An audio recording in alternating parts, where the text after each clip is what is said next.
And welcome back to part 9 of Shin Megami Tensei 3 Nocturne, where today we'll be exploring Ikebukuro and the Mantra HQ located in the center of it all.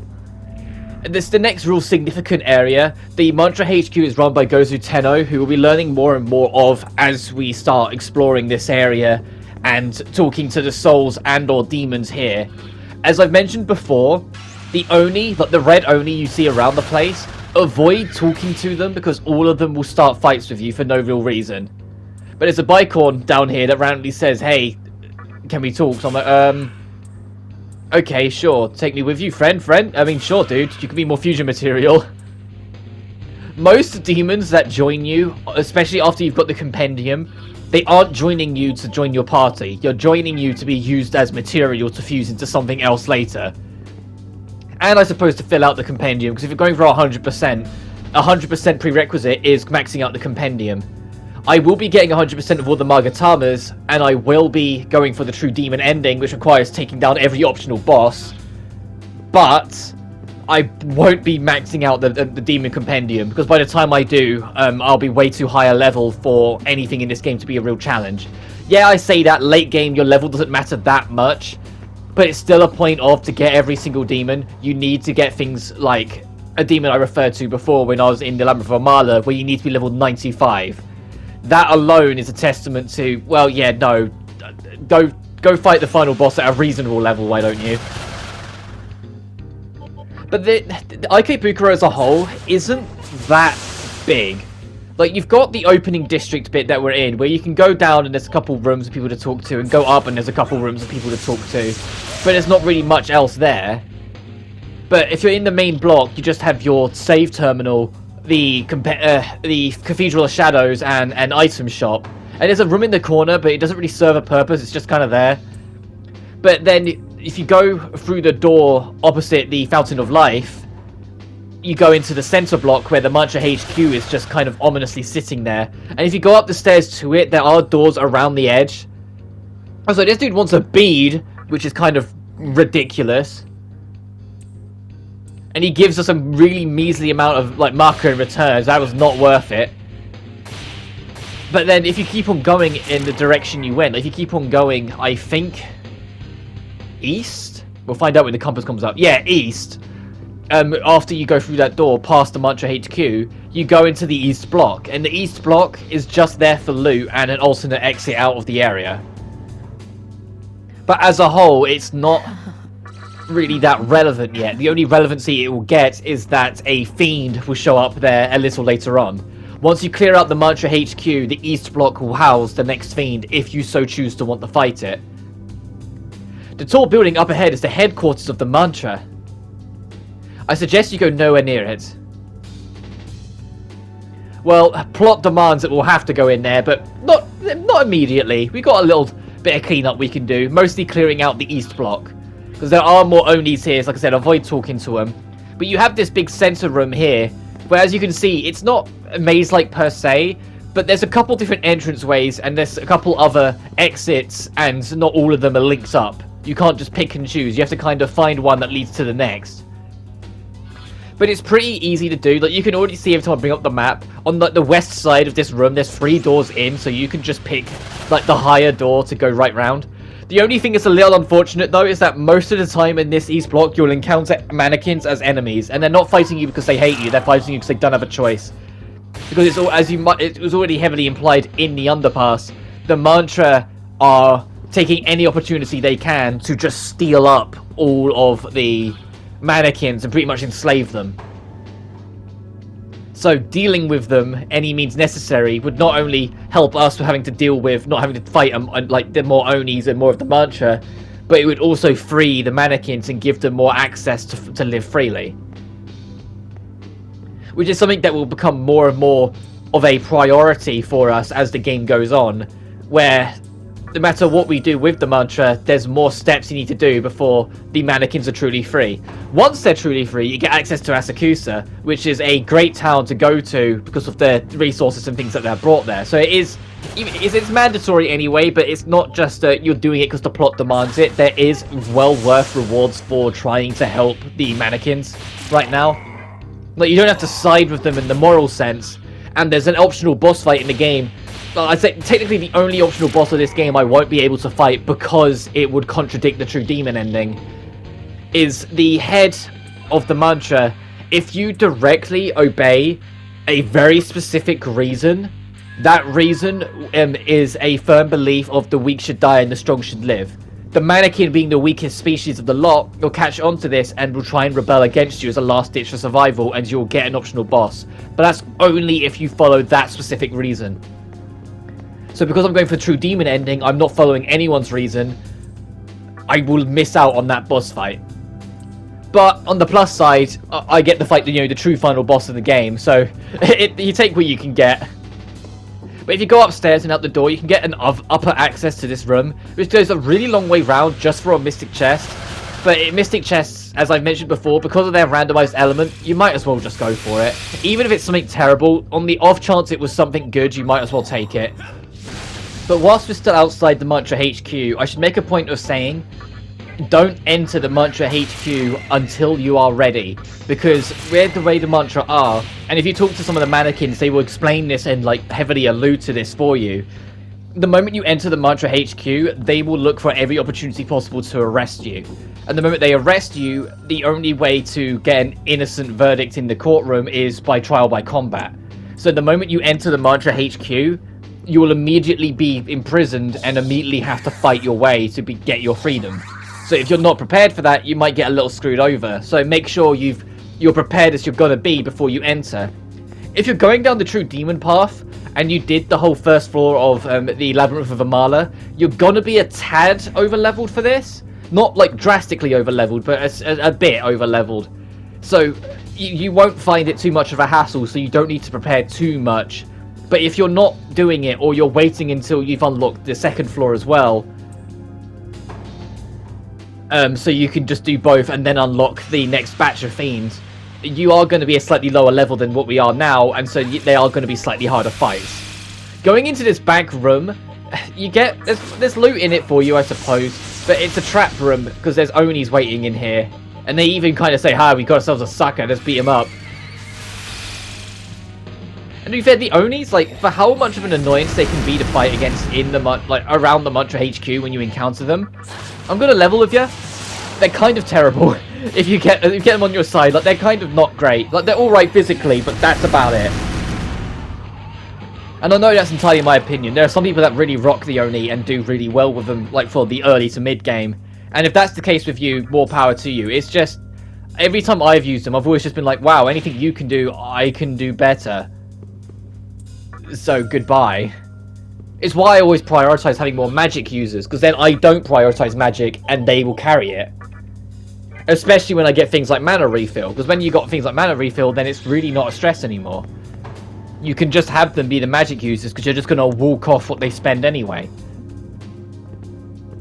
And over here, there is a couple demons here.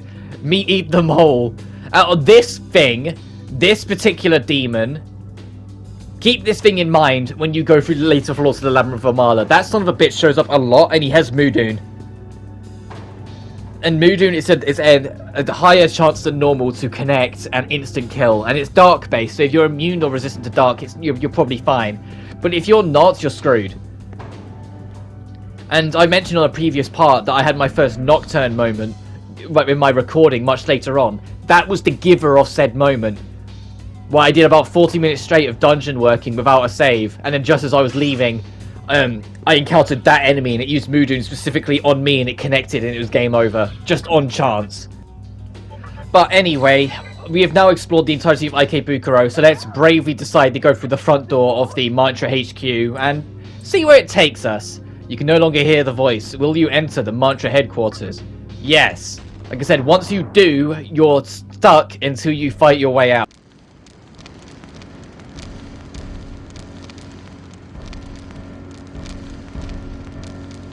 What the hell's your problem? I said I didn't do a damn thing!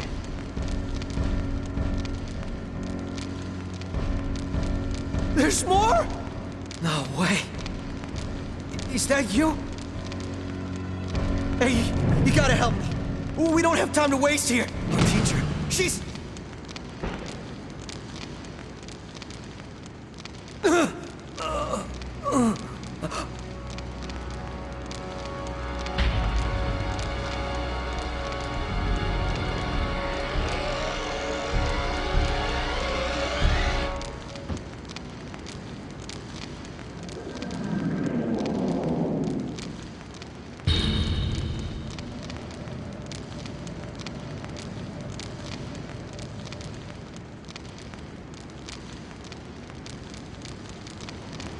You are unfamiliar to me, demon.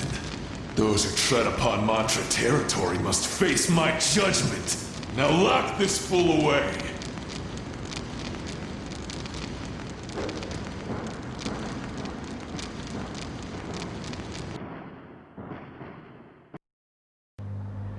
I'm surprised Isamo's not dead.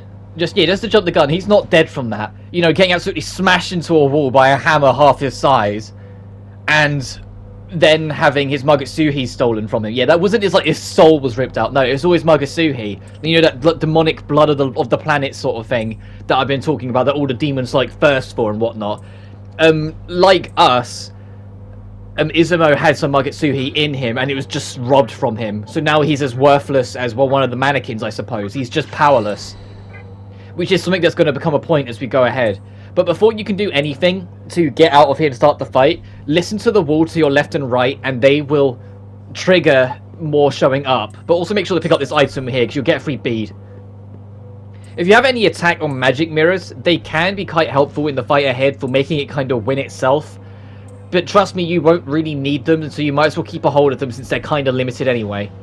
But once you talk to both sides, a jack-o'-lantern will come back. In the original translation, they were called Pyrojacks, and in most Atlas games, they're still called Pyrojacks. But I think in a more recent push from Atlas to make their translations far more accurate, I think after a couple controversial localizations in base Persona 5, before Royal changed them, led to Atlas being a little stricter on the translation and making sure it was more accurate. So now they're called jack-o'-lanterns. Which I said, it's more accurate to their translations, but Pyrojack never bothered me. I didn't mind Pyrojack as a name. Why do I have to fight? I'm innocent. Let me out of here. Yeah, you can kind of waddle around. There's also another door here that's locked and has a chest in it, so clearly you'll have to come back for that later. But when you're ready, go through the door and you'll be met with the courtroom of the Mantra HQ. We will now hold a hearing according to the rules of the Mantra. I call upon the defendant. Step into the arena.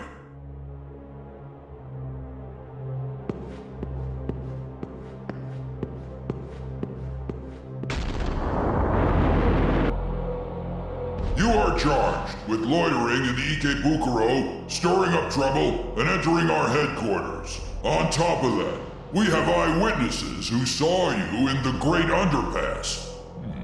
You may be a Nihilo spy. I further charge you for being a little sneak. This city belongs to the Mantra. Even if you are a newcomer, it's crime enough that you've shown us such flagrant disrespect. Yeah, that's essentially how it's working here in Mantra HQ. They pinned a bunch of imaginary crimes on you and used it to make you fight to the death. So our first of 3 bosses is against Orpheus here. Before each fight, it will give you an answer, ask you if you're ready. If you're not, it's say no, and it will let you go through your menu. Equip a Magatama that will null fire, because this thing uses fire skills, so you might as well equip it. After each fight, you'll see me go back to my menu and equip a new Magatama to make it more suiting towards the encounter. So the next boss after this will use physical. The third boss of the 3, it's impossible for you to have a Magatama that will block, drain, or reflect electric. So kind of just go with what Magatama you want the most in terms of stat distribution, or if you're close to leveling up, what skill you want, because you might as well. But as you can see here, this thing using fire attacks is weak to ice, so use ice, get a freeze, and if you can get a freeze, any physical attack that comes its way will do critical damage. And see, because we've got the Magatama on that blocks fire, we can make this thing lose turns, making this fight pretty manageable. So now it's frozen again, well, we might as well just have everyone either maintain the ice or just attack to kill it quick. Because look how much damage we rack up immediately because of this, and it's down already. You're strong. Not much experience though for the first and second fight. It's the third one that matters, because after Orpheus we get Yaxini. Defeating Orpheus isn't going to overturn a decision. Your sentence is death. I want to cut you up right now, but I'll give you some time to make it fun for me. Are you ready? Say no so you can change your Magatama. So immediately go into your spec Magatama. As it there's the last one. Oh no, I go for force. Okay, it uses wind skills. I thought this one was using resistant physical is also a strong idea. Like, that's the one that I'd usually recommend, but I guess when I was recording this, I decided to mix it up. Because it does have force skills, to be fair. Like, it does have Zan-based stuff. It's just, it's very physical reliant, which is why using resist physical can be more tempting. Especially because if you still have Uzume from the Matador fight, Uzume already blocks force. So it'll already be a turn loser for this thing. So you might as well go resist physical, so then it's got even less options. But because it uses Zan skills, it is weak to electric. So using Zeo-based things will help you out. But similar to Orphus, this fight isn't the real main event. Like, even though it's 3 bosses per se, the first 2 really aren't there. They're warm-ups for the actual event. But the third encounter, that boss, can be pretty troubling if you haven't done the Labyrinth of Amala and so are like a lower-ish level. Like, it can actually be pretty brutal, which is why I've got things like Warcry and Taunt on Taraka rolling around. Like, Taunt is a bit wary. You have to be kind of careful using that, because although it lowers defense by 2 levels on the enemy, it increases their attack by 2. So yeah, like, it will make it so they hit you harder. Like, you glass cannonify them. So you have to be kind of just wary of your Taunt usage as you go, to not make it so the next boss doesn't just rip your head off. This thing does also have Zandine, which is like wild, you know, tier 3 Zan, just that will casually throw out. But it doesn't, it only doesn't, it doesn't use it that much until the end of the fight. So it's really not that much of a threat. But that's the end of that. So we're 2 for 2 now, we've only got 1 more left. It's finally time.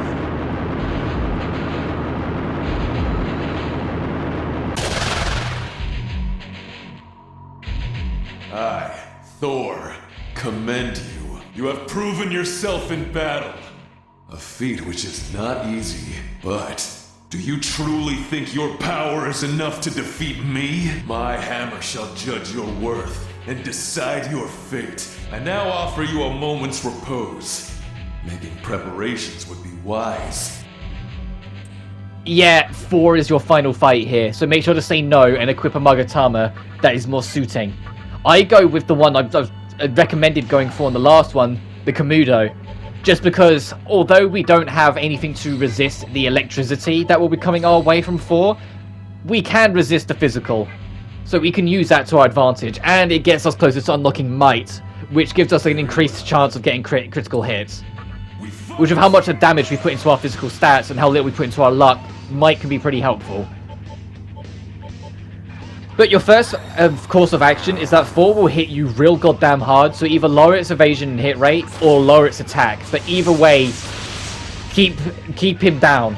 Make it so he can't hit you that much, or if he's gonna hit you, he doesn't hit you hard.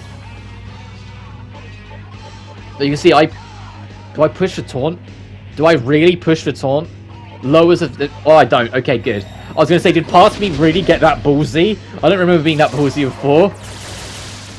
But as you can see, we're in trouble a little bit because Uzume and Unicorn are weak to electricity. We don't have a Magatama for it. If you're struggling with this fight, definitely refuse something to try and make up that difference. I just ride it out because I go, you know what? I know I'm a bit more power leveled, and even if it hits our weaknesses, I'm lowering its stats quite heavily, so it's going to start missing more often. And as I always say with the press turns, it will prioritize negatives over positives. So it doesn't matter if it hits a weakness on a group-wide attack. If someone else dodges, it will only care about the dodge and take a second turn away from 4. But you're going to see me kind of like stop and like plan out my attack a lot more, just because I'm wary that if it gets lucky and either hits the whole party with an electric attack, or as it did there, try and prioritize Unicorn or Uzume, we could be in trouble if it immediately then follows up with like a strong physical attack and starts whacking some heads around. Or like instance there, thank goodness we dodged it because we're the only one who did, so if it hit us as well, it would have been a problem. But also, like, it's kind of like a breath of fresh air when it does just a normal attack, because assuming it doesn't crit, it's like, well, thank goodness, it's not something that's going to hit the whole team. So we can start lowering its For's defense a little bit to work out what we're going to do from there. And I drop a chakra drop on myself just so I can get some other stat-based skills in there as well. whilst we still have the MP, because we're not too far away now from reaching a point where chakra drops are going to start to become a little bit more accessible. Not much more, but a little bit more. They're going to start becoming somewhat like uncommon drops from most enemies. Halfway through the fight, this guy will heal himself with diorama, which is only around 200, and if the amount of damage you should be doing each turn, especially when you're lowering its defense, that's nothing. It's not like a certain couple bosses later on where they will heal most of their life in one go. In fact, there's an optional boss later on where its entire gimmick is that it doesn't have that much health, but every single turn it starts it with Diarahan, which is the tier 3 healing magic. And tier 3 is a full heal no matter what. Like, it's not like other games where it's just an even stronger heal. No, the moment you get to tier 3 with healing magic, it will fully restore health with Diarahan and fully restore party health with Mediarahan. There is a healing above it, it's called Prayer and or Salvation, where it will not only be a group-wide full heal, but it will also heal status conditions.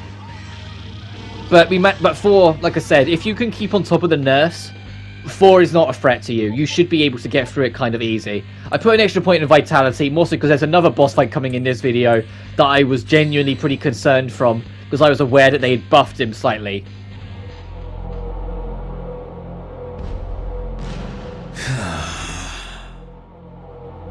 You have persevered in body and spirit. Well done. I had not thought it at first, but you possess a strength other demons lack. This is for keeping me engaged. Use it well. Go and see Gozu Tenno. He is our leader and aims to build a utopia where only the strong may live. You will find him at the top of this building. You have a power that could very well change the world. Always bear this in mind. Judge, the boy is innocent. I say so. Release him. Huh? Innocent? Oh, okay. I have, reached a verdict by the order of Thor. No, out of respect for your power, I hereby declare you innocent. This court is adjourned. The defendant may now be released.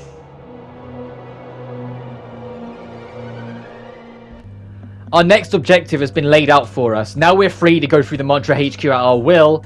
We will be going through the Mantra HQ properly as a fully fledged dungeon, but not today. We've got something else that we've got to do today that's exclusive to the Maniacs and Chronicle version of the game. There's an extra boss fight that is mandatory, by the way, just at the front door of Mantra HQ. So I cannot stress enough, after that boss fight with 4, go heal up at the Fountain of Life, go save, and maybe fuse something new before you go ahead. Because this boss fight is another toughie. Not as tough as Matador, I'd say, in terms of what you're expected to do, but it can catch you off guard if you're not prepared for it. And you're going to see of my attempt through it is another boss I managed to get on my first run, and so because it's a boss on my first run in a pretty difficult game, it's not as clean as it would have been if it took a couple more attempts. But to be honest, I'd always rather it be a slightly less clean run than what we get. But the flames of the menorah are flickering wildly again. And like I said, there's only one mandatory fiend, but it doesn't mean that's the only unique boss that is in the Maniacs and Chronicles version of this game.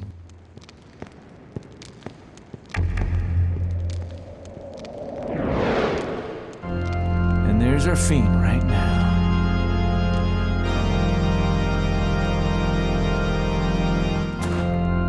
Let's see what you got.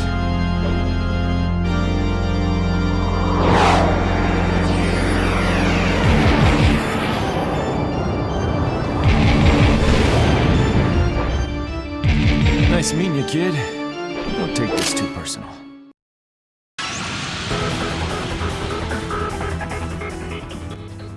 Yeah, it's time for a boss fight against Dante. That Dante from Devil May Cry. When I teased at the end of the Devil May Cry 5 Let's Play that it wouldn't be the last we were seeing of Dante, it's because of this. I know he's already been shown off, but yeah, he just drops on you right here and you just have to fight him. It's just a battle for survival. Lowering his stats will only get you so far because he has Holy Star, and Holy Star is basically just a Kunda. It will get rid of his nerfs. 10 minutes to decide. Which would you rather end up in? A coffin or a dumpster? But although the second toughest boss you would have thought at this point, Dante as a whole is kind of manageable until the last stretch of his health. He essentially has 3 phases. In phase 1, he'll be pushing physical attacks and then usually following up with Ebony and Ivory, which isn't too bad. The only thing you gotta be wary of is that his physical attack, I swear to God, will never miss. I have never once seen his physical attacks ever miss. Like, he has other, like, he has a group-wide physical attack that he can use because this is not the only time we'll be fighting him. We'll be fighting him again later. He has a group-wide physical attack that can, but his single-target physical attack, it genuinely, no matter how much I've lowered his hit and evasion, just Rebellion's 4-hit combo, or 5 hits even, will never miss. And because it will never miss, it seems to have a weird effect on his crit rate as well, where although he won't crit all the time, he crits far more often than he probably should. So you just gotta be wary of that, it will connect. But an idea is that if you use any kind of nerf on him, he will waste a turn with a Holy Star every turn.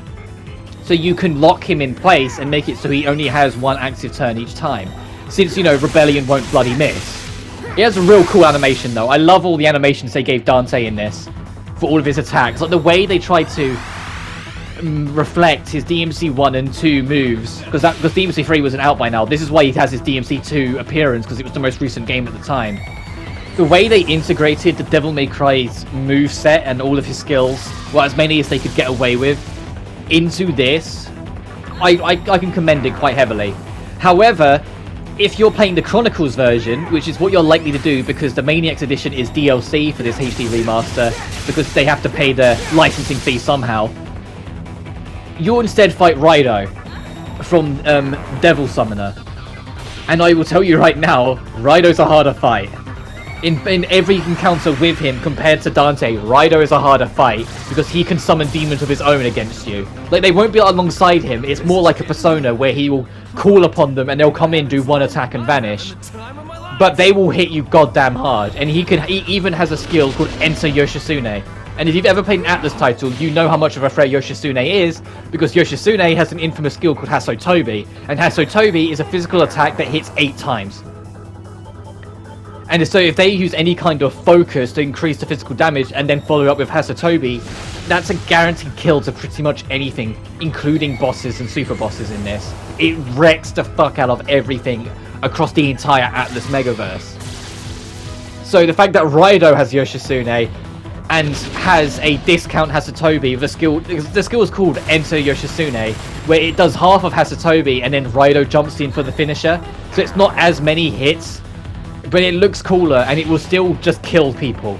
And it also has a way too high crit rate, similar to Dante's Rebellion, which just makes it baffling. But Dante also has Provoke, which is like Taunt, but you don't get the attack boost. It just lowers your defense by 2 stages. So then when he follows it up with things like this, it hurts. Base attack can miss, it's just Rebellion that doesn't.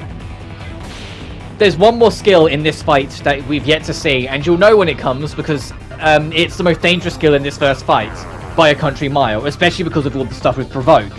If he decides to whip this at you, cross your fingers and hope you live, because it is a nightmare skill. It is genuinely, like, brutal to have to deal with. I think it comes here in a second as our defense gets lowered to a 4th stage, making us very vulnerable.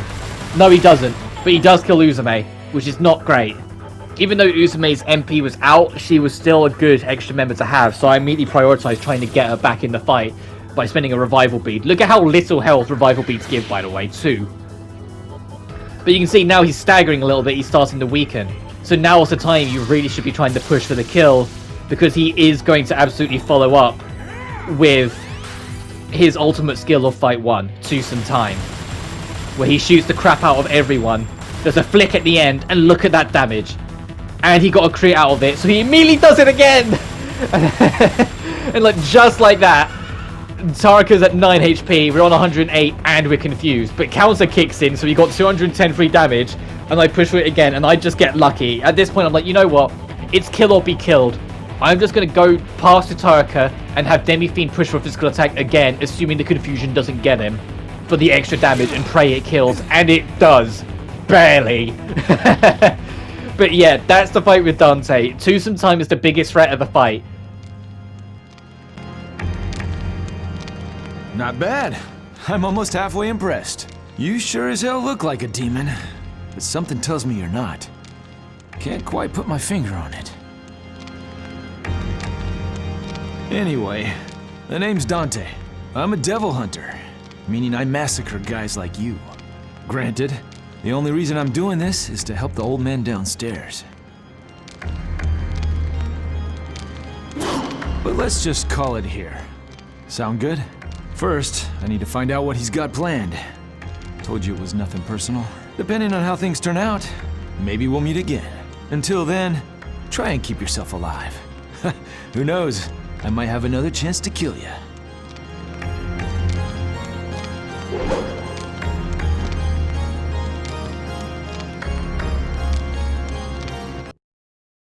Similar to when Nero fought Dante in Devil May Cry 4, it very much feels like he's deliberately going easy on us to feel us out, because he knows we're half human, half demon. Or at least knows that something's up if not. But that doesn't mean we won't be fighting the full version of Dante at some point later on. But until then, when we'll next be exploring the Mantra HQ, I'll leave you guys to it, so take care now. Peace.